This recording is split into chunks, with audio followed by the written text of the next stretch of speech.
غصہ رشتوں کو برباد کر دیتا ہے۔ غصہ عقل کو مفلوج کر دیتا ہے۔ غصہ دل کی بیماریاں پیدا کرتا ہے۔ غصے کی وجہ سے انسان اپنی شخصیت پر قابو نہیں رکھ پاتا۔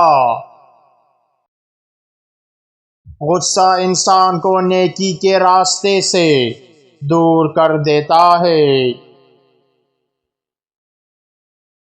غصے میں انسان اپنے قریبی لوگوں کو نقصان پہنچا سکتا ہے۔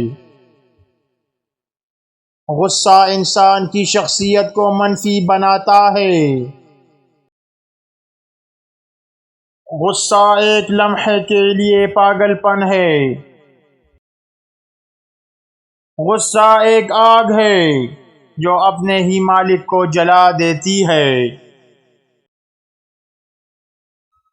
غصے سے آدمی خود کو زیادہ نقصان پہنچاتا ہے بجائے دوسروں کو نقصان پہنچانے کے۔ غصے کی حالت میں انسان اپنی اصل حالت کھو دیتا ہے۔ غصے سے بچنا بہتر ہے کیونکہ یہ دوستوں کو دشمن بنا دیتا ہے۔ غصہ وہ ہوا ہے جو عقل کے چراغ کو بجھا دیتی ہے۔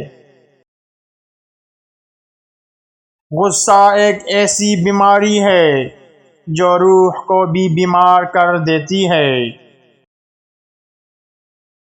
غصے کی حالت میں کیے گئے اعمال ہمیشہ پچھتاوا دیتے ہیں۔